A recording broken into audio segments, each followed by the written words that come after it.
Jharkhand public service commission ఎగ్జామ్లో అవకతవకలు జరిగాయి అని ఆరోపిస్తూ విద్యార్థులు చేస్తున్న నిరసనలు ఆందోళనలు 2 వారాలు దాటాయి. ప్రభుత్వం విద్యార్థుల మధ్య ఒక దఫా చర్చలు జరిగాయి, అయినా కూడా ఇంకా ప్రతిష్టంభన కొనసాగుతూనే ఉంది. సార్, ఈ జేపీఎస్సీ ఎగ్జామ్ క్రైసిస్ విద్యార్థుల ఆందోళనలకు ఎలా దారితీస్తుంది? అంటే విద్యార్థుల ఆందోళనకు ఆల్రెడీ దారితీస్తుంది. కొత్తగా ఆందోళన దారితీసాకనే వాళ్ళు రోడ్ల మీదకి వచ్చారు. ఏంటి దీనికి ఏంటంటే జంతర్ మంతర్ ప్రొటెస్ట్ల తర్వాత మీకు ప్రజలకు కాన్ఫిడెన్స్, యూత్కు కాన్ఫిడెన్స్ వచ్చింది.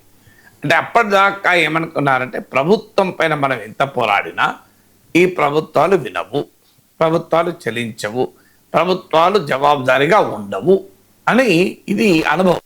దాంతో ఏమవుతుందంటే పోరాటాలు, ఉద్యమాల ద్వారా మేము విజయం సాధించలేము అనే ఒక నిస్సారమైన, నిర్వీర్యమైన, నిస్తేజమైన పరిస్థితుల్లో ఉన్న ప్రజానీకానికి, ముఖ్యంగా యువతరానికి జంతర్ మంతర్ విజయం, కాక్రోజ్ జనతా పార్టీ విజయం ఒక్కసారిగా ఊపిరిచ్చింది. మనం పోరాడవచ్చు అని. మీరు చూడండి, అక్కడ సోనం వాంగ్చుక్ హంగర్ స్ట్రైక్ చేశారు, ఇక్కడ దేవేంద్రనాథ్ మహతో హంగర్ స్ట్రైక్ చేశారు. సో అక్కడ సోనం వాంగ్చుక్తో పాటు మరో 4 విద్యార్థులు హంగర్ స్ట్రైక్లో కూర్చున్నారు. ఇక్కడ దేవేంద్రనాథ్ మహతోతో పాటు 2 విద్యార్థులు కూడా హంగర్ స్ట్రైక్ చేశారు. సిమిలర్గా మీకు ఒక అంటే ఆ స్క్రిప్ట్ అర్థమైంది, ఇంకో ఇలా పోరాడితే ప్రభుత్వాలు దిగి వస్తాయి అని. అన్నట్లే అక్కడ ధర్మేంద్ర ప్రధాన్ రాజీనామా చేశారు, జేపీ నడ్డా చర్చ నాయకత్వంలో మంత్రులు చర్చలు జరిపారు, ఇక్కడ కూడా చర్చలు జరిపారు. మీకు అక్కడ ప్రతిపక్ష నేతలు జంతర్ మంతర్ వెళ్ళి సౌహార్దత ప్రకటించారు, ఇక్కడ కూడా ప్రధాన ప్రతిపక్ష నేత బీజేపీ మాజీ ముఖ్యమంత్రి బాబులాల్ మరండి వెళ్ళి మద్దతు పలికారు. మీరు చూడండి రాజకీయ పార్టీలు ఎలా ఉంటాయని.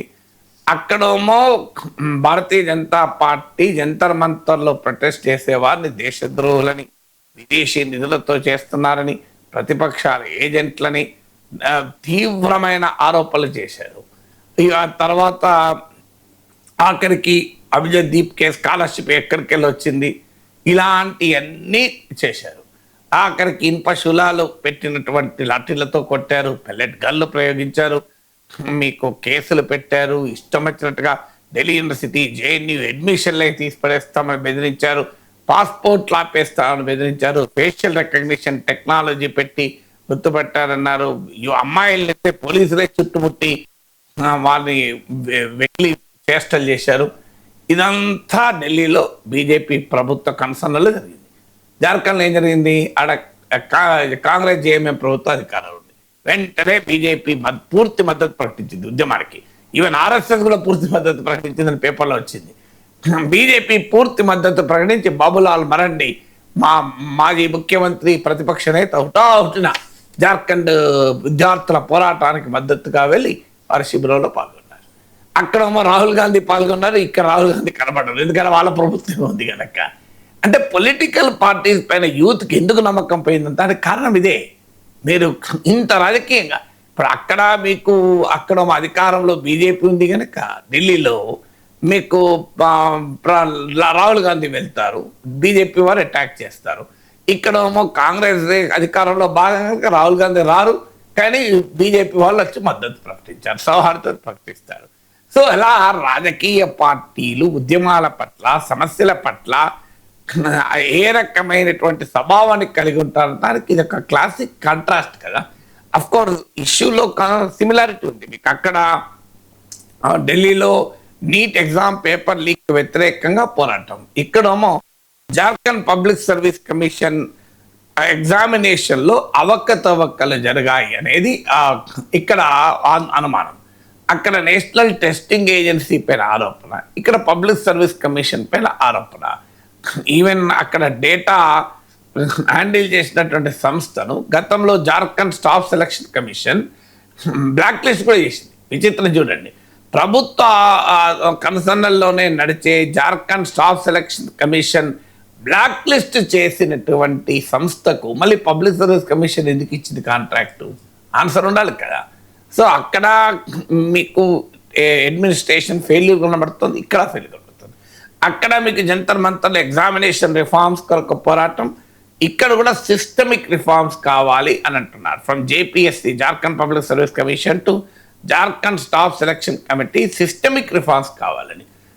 సో మీకు అక్కడ కాక్రోజ్ జనతా పార్టీ నిర్వహించింది ఢిల్లీలో, ఇక్కడ కాక్రోజ్ జనతా పార్టీ డైరెక్ట్గా నిర్వహించలే, కానీ ఇటీవల కాక్రోజ్ జనతా పార్టీ కూడా మద్దతు ప్రకటించారు. సోనం వాంగ్చుక్ కూడా మద్దతు ప్రకటించడమే కాకుండా ఆయనే వీడియో కాల్లో మాట్లాడి దేవేంద్రనాథ్ మెహతాతో కాస్త రిలాక్స్ చేయించారు హంగర్ స్ట్రైక్ను.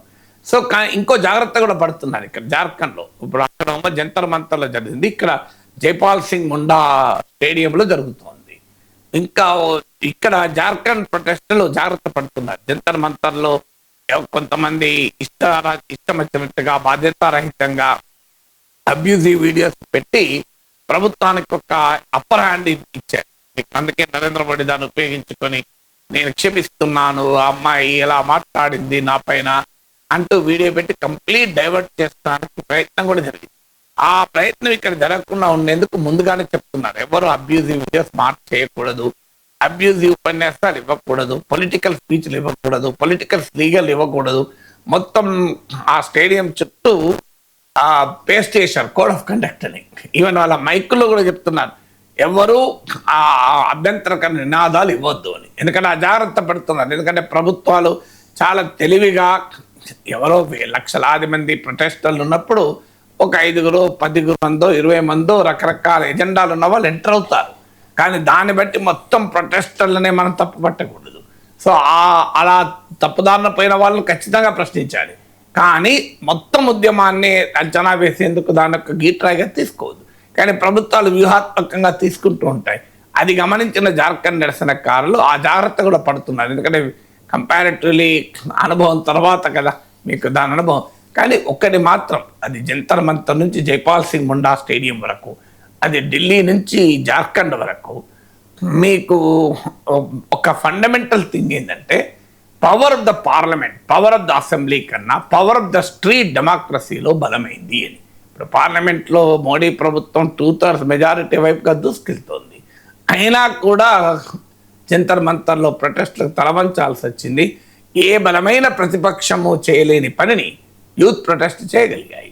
జార్ఖండ్లో కూడా అసెంబ్లీలో బలం ఉంది కూటమికి, కాంగ్రెస్ జేఎంఎం కూటమికి. కానీ పవర్ ఆఫ్ ద స్ట్రీట్ ముందు ఖచ్చితంగా మీకు హేమంత్ సోరెన్ ప్రభుత్వం కూడా దిగిరాక తప్పడం లేదు.